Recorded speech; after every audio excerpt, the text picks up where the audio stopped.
Hello, Pisces. Welcome to your June 2023 astrology forecast. For those of you who are new, my name is Jane. So let's go ahead and take a look. We are obviously well on our way in through Gemini season. We will make our way into Cancer season on the 21st. Happy solstice, everyone. Right now, with the sun being in your fourth house like this, there's kind of two things that go on. First of all, Gemini is a really movement-oriented sign. But the fourth house brings stability. So what I see here with this is you are going to be making some big transition, whether that's mentally or whether that's actually making decisions that change the course of your life, like getting a new job, moving to a new city, something like that.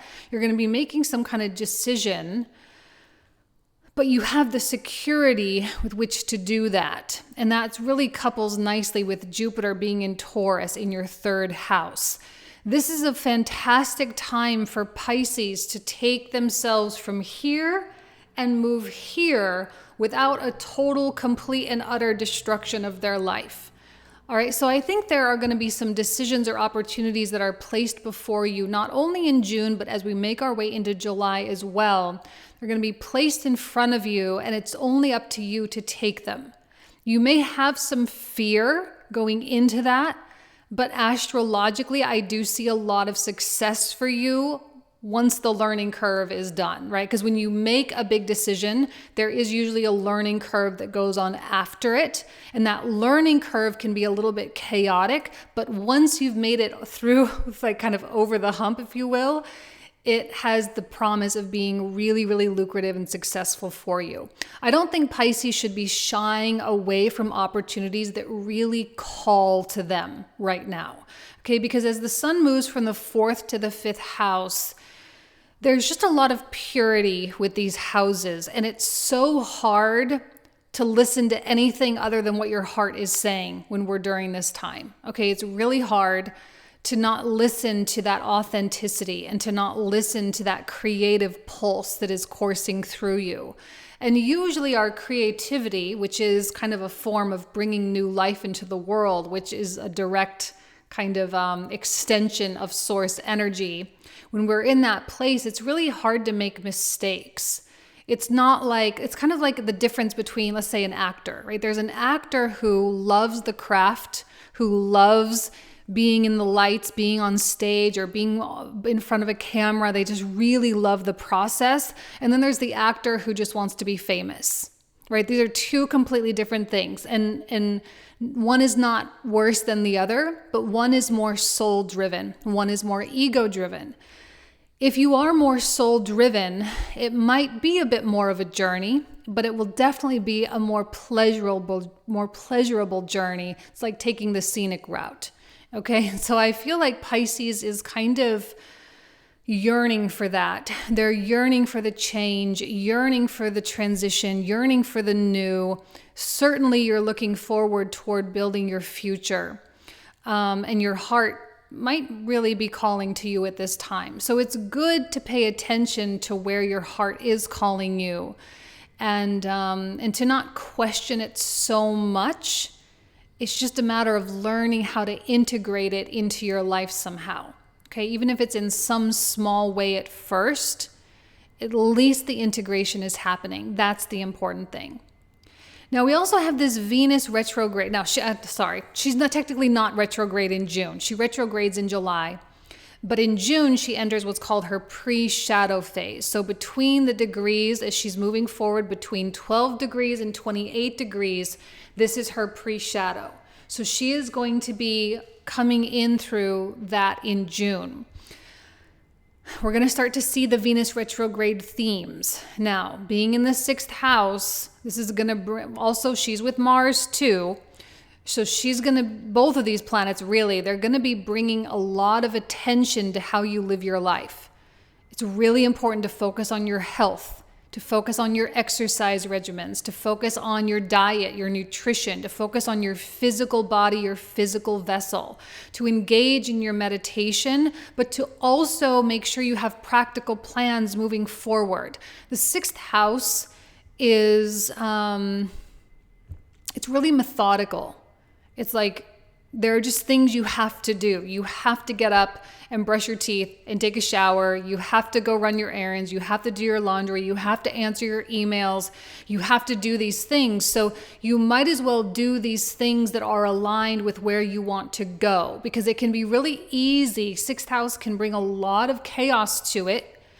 It can be really easy to get lost in the stuff that kind of doesn't have anything to do with anything else, right? So if you're going to have to be in the day-to-day anyway, make sure that you're in the day-to-day that is contributing to your future. Like, for example, I know you have to do like household stuff, but maybe all that little stuff, all that little energy can be dedicated toward building your new little business that you're putting together, or your big business maybe that you're putting together, or like taking all that energy and focus and dumping it into something that is more useful for future growth. There can sometimes be a little bit of misfortune that does come through the sixth. I would say the 6th, 8th, and 12th houses are really tough houses. So to have a retrograde in the 6th house is a little bit tough. But it doesn't mean your whole life is going to fall apart, but it might mean that something that you've been hanging on to, or you've been holding on to some type of belief about something, might not really hold up under the pressure, even if it's just a little bit of pressure applied. And sometimes a 6th house retrograde can also bring like the shattering of an illusion as well. But it is for the sake of getting to truth, which is good. It's just that sometimes that process can be frustrating, or, discerning, or complicated, or whatever the case is. But at the end of the day, Venus retrograde demands we reevaluate what is going on in our life. It demands equilibrium. And sometimes for things to come back into equilibrium, it's like if we have 2 scales here, well, this scale is going to have to lose some in order to come up, right? Where this one's going to have to gain some. So we have to make sure that that we're mentally prepared for things to shift. Okay. So just keep that in mind. And because Venus is your exalted planet, that's going to be especially important for you. You're going to feel the Venus stuff a lot. We have Saturn retrograde on the 17th in your sign. And when it retrogrades in your sign, there's a lot of internalization that goes on. And sometimes you can look at yourself and just hold yourself accountable and be responsible for stuff, as long as it's not too much, right? Because sometimes with Saturn, we can wear the weight of the world on our shoulders, and it can get really heavy and really burdensome. And we can start taking on responsibility for other people. And if we're not careful and we keep piling and piling and piling, all of a sudden we don't have enough for ourselves. And Pisces, you definitely need enough for yourself, because where your heart is trying to take you, it's worth going. But if you're too overburdened, that you kind of rationalize the good stuff away, right? The soul-driven stuff, if you rationalize that away, now is not the time. I don't have the resources. I just can't figure out how to do it. Well, what about this? What about this? What about this? Which we can easily do. And I'm not saying those things are not valid, but it's so easy to do that, especially when Saturn retrogrades, because we want to do it all. Saturn retrograde wants to do it all. And then it also wants to escape at the same time. So there can be sometimes resentment toward the things that must be done. And with Venus being in the 6th and Mars being in the 6th, there's a lot that needs to be done. So we don't want to resent the things that need to be done, which is why putting that time and energy investment into things that are building something, and then you can take that sense of responsibility and direct it toward the things that you are building. If we can funnel all of these things into the same direction, you're going to be a super happy camper. But if you have all these different, right, you have all the tasks to do, but no, it doesn't have anything to do with what I'm building, but this stuff still needs to get done. And, I have all these things I need to do. And, I'll take this on for my sister or my neighbor, or I'll take it on for my coworker. Yeah, I'll do this extra project, but none of it is building what you're wanting to build. That can really, really breed resentment. So you just want to breathe and be careful and be willing to say no to a lot of things. If you have this energy anyway, you might as well funnel it in the right direction.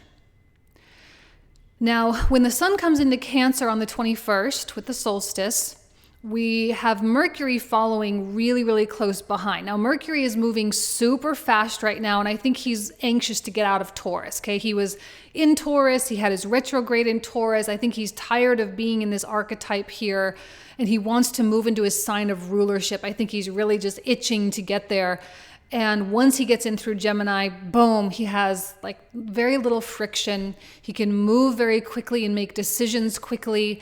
And this can be so fun because if you do have the capacity to channel all that energy in the right direction, you will see massive progress and make massive strides. And it's fun. Like, it's fun when you start seeing results. It's fun when you start seeing that growth. The fun and then seeing the results can bring reassurance and validation, and it can bring, the outside feedback that you need to keep it going. Yes, this is working. Yes, this is valuable. Yes, I'm contributing something good. So it all just has like this positive feedback loop for you. So I really do like Gemini, Mercury coming back in through Gemini. And when it moves into Cancer with the sun, so the sun comes in on the 21st, Mercury comes in on the 26th. This is going to be a time where it will be almost impossible to really ignore what your heart is saying. Because Mercury, being a messenger, he can go into that heart space, which the heart is ruled by Cancer, right? So we can go into that heart space. He can go into that gut. This Cancer also rules the gut, okay? Or the stomach, rather, the stomach itself.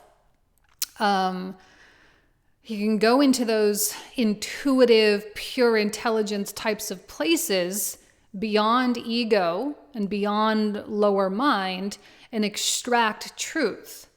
And I think that's what he's doing here. He's extracting a lot of truth to help keep you aligned.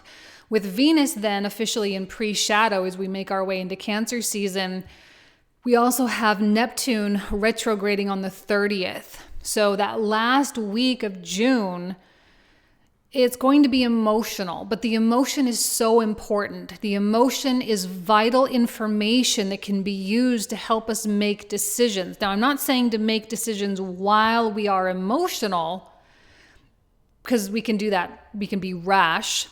But what happens is if we feel the emotion and we allow ourselves to process it, what happens is we start to understand the blockages, the obstacles. We start to understand what we want versus what we don't want. We get clarity around what needs to be eliminated in our life and what direction we need to go. And we can have clarity, I think, more and more as we get through July. And then we can really start to be active in Leo, because there's nothing but clarity. But we need to allow for fluctuation when we have Cancerian activation, because Cancer is ruled by the moon. And what does the moon do? Well, it fluctuates. Every single day it's different. So what we feel today and what we think today, we might not think and feel tomorrow. So that's why we need to allow ourselves to really process what's happening. The moon is also that reminder that we do have a subconscious mind that is always at work. And sometimes that subconscious mind has a little bit more power than we realize. So by taking our awareness and shifting it above and that's why it's so important. Like anyone who is successful in business always has like a vision and a mission. And when you align with that, you're less likely to sway. Okay, so if you don't have some kind of a life vision for yourself, this might be a good time to prepare, because in Cancer season, it might help. Cancer is a cardinal sign, so there can be a lot of initiation that takes place during this time. Cancer has tons of ambition that comes with it as a cardinal sign. We just want to make sure that we are using that ambition in the right way, and not like with Saturn retrograde way where we're like, oh yeah, I'll take all the responsibility of the whole world, put it on my shoulders, We want to make sure we're not doing things like that. Okay.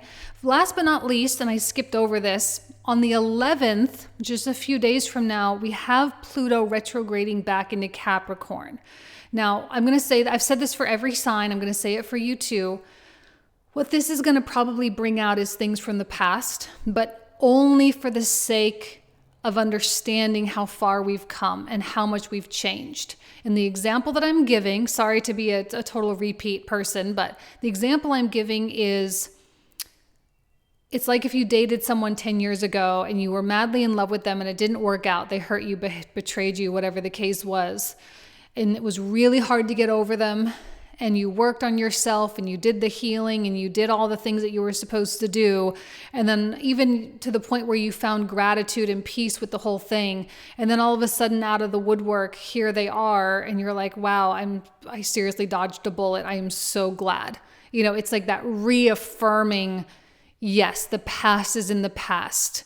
It was the right decision. It was the best. And I think there's going to be a ton of release of the things that had caged you, because there was so much karmic stuff that came out while Pluto was in Capricorn since 2008. Specifically, there was like that Venus eclipse, right? In 2004 and 2012, Venus eclipsed the sun. And that Venus eclipse really brought out a lot of that. And I don't like to use these terms all that much, but it was like a dark twin flame type of stuff. A lot of people experience those kinds of relationships, those kinds of scenarios during Pluto in Capricorn. And so I think this is really that moment that earmarks, that says that period of time is done.